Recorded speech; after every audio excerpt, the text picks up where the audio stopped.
এটা পৃথিবীতে এই প্রথম ভগবান শ্রী রামচন্দ্রের বিগ্রহ আসলে এত বড় হচ্ছে। এটির উচ্চতা হচ্ছে 82 ফিট। পৃথিবীর সবথেকে উঁচু শ্রী রামচন্দ্রের বিগ্রহগুলোর একটি এখন আমাদের বাংলাদেশেই তৈরি হচ্ছে। হ্যাঁ বন্ধুরা, ঠিকই শুনেছেন। 82 ফুট উচ্চতার এই বিশাল স্থাপত্যটি শুধু উচ্চতায় নয়, সৌন্দর্যও আপনাকে অনেকটাই অবাক করবে।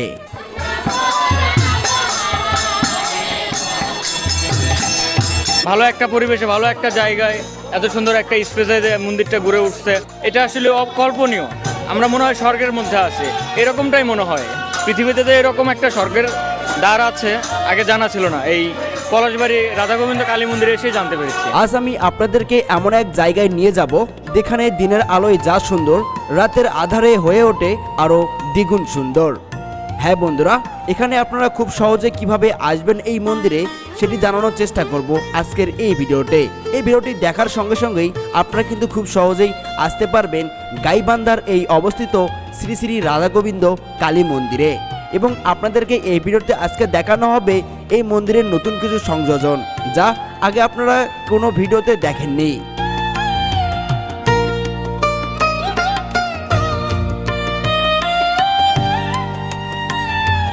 বাংলাদেশের যে কোনো স্থান থেকে আপনাদের শুরুতেই আসতে হবে গাইবান্ধা জেলার পলাশবাড়ি শহরে।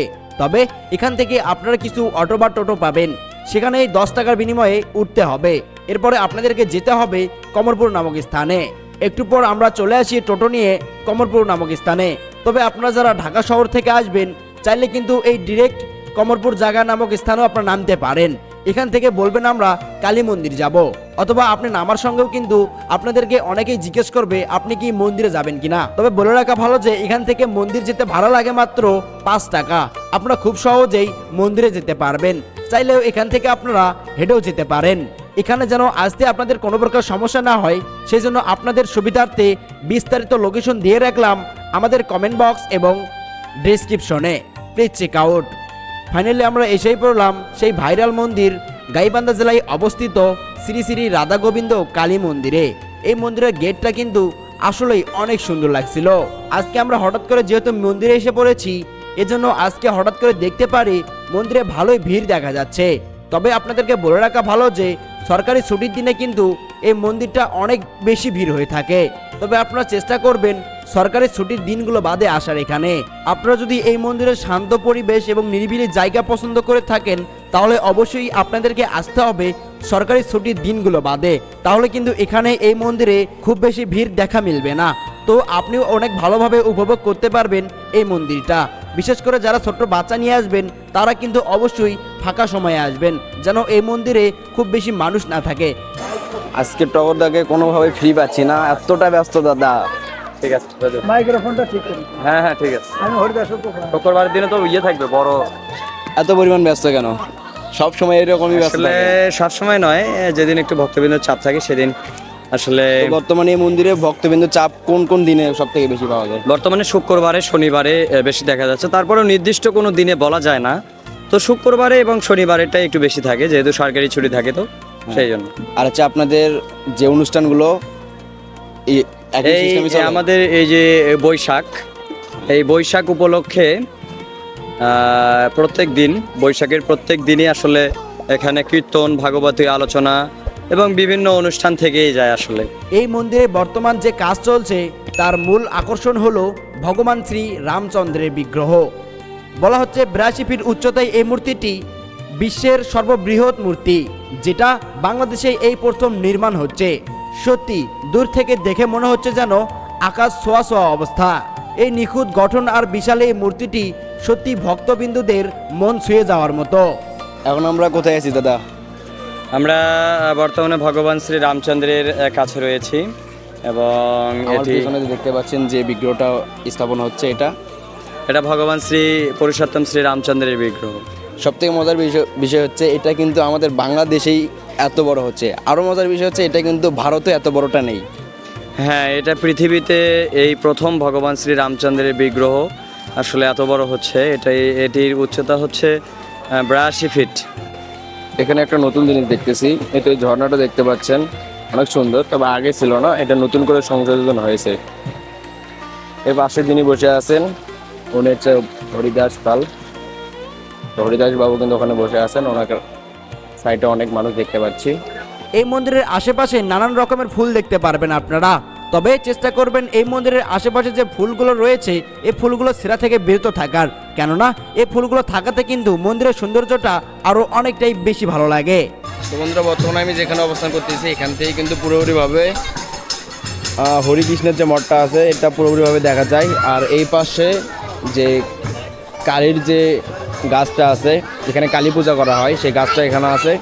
আর এর পাশাপাশি আমি এখন বর্তমান যেখানে দাঁড়িয়ে আছি এটা হচ্ছে সুইমিং পুল। আপনারা জেনে থাকবেন সুইমিং পুলের ঠিক উপরে এখন আমি বর্তমান আছি, এর নিচে এটা হচ্ছে সুইমিং পুল। আর এটা দেখে খুব বেশি ভালো লাগে, যেটা যখন হচ্ছে সুইমিং পুলের উপরে আমরা অবস্থান করতেছি এখন, যেখানে সিঁড়ি করে উঠতে হলো আমাদেরকে। এরপরে রয়েছে একটি বিশাল বটবৃক্ষের ছায়ায় দোলনায় বসে আছেন রাধা ও কৃষ্ণ। এই বিগ্রহটি এমনভাবে তৈরি করা হয়েছে যে দেখে মনে হবে এ যেন বৃন্দাবনের কোনো এক কোনায় আমরা দাঁড়িয়ে আছি। বটগাছের শিকড় আর দোলনায় কারুকাজ এতটাই নিপুণভাবে তৈরি করা হয়েছে যে যেটি দেখতে সত্যি চমৎকার লাগে। আচ্ছা দাদা, আপনি কোথায় থেকে এসেছেন? আমি বগুড়া জেলা থেকে আসছি। আচ্ছা, বগুড়া পার্শ্ববর্তী এলাকা। আপনি মূলত এই মন্দিরে কতবার এসেছিলেন? আমি এই মন্দিরে আনুমানিক 4-5 বার তো হবে, এবার ফ্যামিলি নিয়ে আসছে আর কি। আচ্ছা, আপনার এক্সপিরিয়েন্স কেমন লাগতেছে? আমার অনেক ভালো লাগতেছে। আমি যখন প্রথম আসি তখন এত কাজ ছিল না, এখন তো অনেক উন্নত হয়েছে আগের থেকে। এখানে আসলে আমার যেতেও ইচ্ছে করে না, মনে হয় থেকে যায়। আসলে এরকমটা বিষয় আমরা যতজনের কাছে শুনেছি, আসলে এই মন্দিরে আসার পর থেকে তাদের যেন কেন জানি যেতে ইচ্ছা করছিল না। এটা কেন? এটা আসলে মন্দিরের পরিবেশ সব কিছু মিলে অনেক ভালো একটা পরিবেশে, ভালো একটা জায়গায় এত সুন্দর একটা স্পেসে মন্দিরটা গড়ে উঠছে। হরিদাসবাবু এত সুন্দর একটা মন্দির গড়ে তুলছে আমাদের সনাতনীদের জন্য। এটা আসলে অকল্পনীয়। আমরা মনে হয় স্বর্গের মধ্যে আছি, এরকমটাই মনে হয়। পৃথিবীতে তো এরকম একটা স্বর্গের দ্বার আছে, আগে জানা ছিল না। এই পলাশবাড়ি রাধা গোবিন্দ কালী মন্দিরে এসেই জানতে পেরেছি। এর পাশাপাশি এখানে কিন্তু যে বিগ্রহগুলো আছে সেই বিগ্রহ কিন্তু মানে ইন্ডিয়াতে নেই, ভারতেও নেই। হ্যাঁ। এটা বাংলাদেশে আছে, যেটা অবিশ্বাস্যকর। এটা জানেন তো? বাংলাদেশে সবচাইতে বড় বিগ্রহ 80 ফুট রাম মূর্তি নির্মাণ করছে, যেটার কাজ এখনো চলমান। আমাদের সনাতনীদের বিদ্যাপীঠ মেডিকেল সেটাও নির্মাণ হচ্ছে, যেখানে গরিব কৃষক তাঁতি সকলের ছেলেমেয়ের পড়ার জন্য আমাদের হরিদাস দাদা একটা সুযোগ করে দিচ্ছেন। তবে বলে রাখা ভালো যে বর্তমানে আপনারা দূর দূরান্ত থেকে যারা ভক্তবৃন্দরা আসবেন তারা কিন্তু খুব সহজেই এখানে মন্দির কর্তৃপক্ষর একটি আবাসিক হোটেল রয়েছে, সেখানে খুব সহজেই রাত্রি যাপন করতে পারবেন অল্প কিছু টাকার মাধ্যমে। ভক্তবৃন্দরা অনেক দূর দূরান্ত থেকে আসে, সেই উদ্দেশ্যে আবাসিক ভবন রয়েছে মন্দিরে। তো এইগুলা কিন্তু বর্তমানে ব্যবহৃত হচ্ছে এবং একটা রুমে মিনিমাম 10 থেকে 12 জন থাকতে পারে। হ্যাঁ, তো তাদের যে খাবার দাবারের যে সিস্টেমটা, প্রসাদের যে ব্যবস্থা রয়েছে, আসলে সেটি বর্তমানে একটি প্রসাদকে রাখা হয়েছে 40 টাকা করে, আর একটি 100 টাকা করে। তো আপনারা যেটা নিতে চান সেটা আগে থেকে বললেই হয়ে যাবে, বা এখানে এসেও আপনারা এটা নিতে পারেন। আচ্ছা, আমরা তো দেখতে পাচ্ছি এই যে ভবনটি রয়েছে, ভবনটি কিন্তু অনেক সুন্দরভাবে কারুকাজ করা হয়েছে। তো এটা নির্মাণ ব্যয় কীরকম খরচ হয়েছে এটা কি বলতে পারবেন?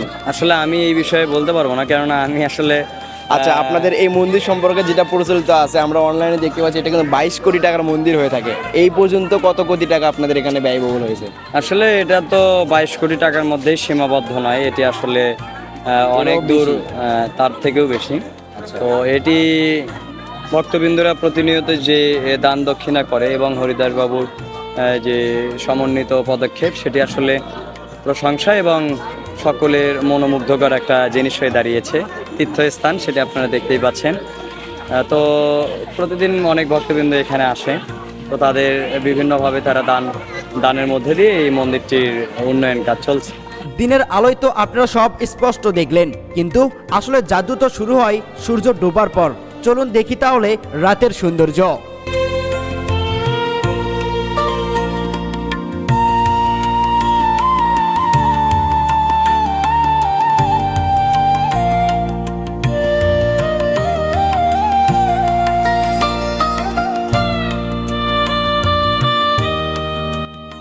বন্ধুরা, এখানকার রাতের যে সৌন্দর্যটা আসলে সত্যি মনোমুগ্ধকর। দেখুন, রাতের সৌন্দর্যের জন্য কিন্তু আমি সেই সকাল থেকে এখানে অপেক্ষা করতেছিলাম। তো এই মন্দিরের বিস্তারিত লোকেশন সহ আরো বিস্তারিত তথ্য থাকছে আমাদের এই ভিডিওর ডেসক্রিপশন বক্সে। আমাদের ওয়েবসাইট থেকে ঘুরে আসবেন সকলেই। নতুন এই স্থাপত্যগুলো এখনো অনেকের কাছে অজানা। যারা স্থাপত্য প্রেমিক কিংবা উত্তরবঙ্গের এই অঞ্চলের সৌন্দর্য উপভোগ করতে চান তারা অবশ্যই এই মন্দিরটি ঘুরে যাবেন একবার হলেও। আজকের এই ভিডিওটি আপনাদের কাছে কেমন লাগলো তা জানিয়ে দিবেন কমেন্ট বক্সে। আর বাংলাদেশের এমন আরো অজানা ইতিহাস এবং সৌন্দর্য জায়গা দেখতে অবশ্যই সাবস্ক্রাইব করতে ভুলবেন না আমাদের হারিকিন আলো ইউটিউব চ্যানেলটি। তো দেখা হবে আপনাদের সঙ্গে পরবর্তী ভিডিওতে।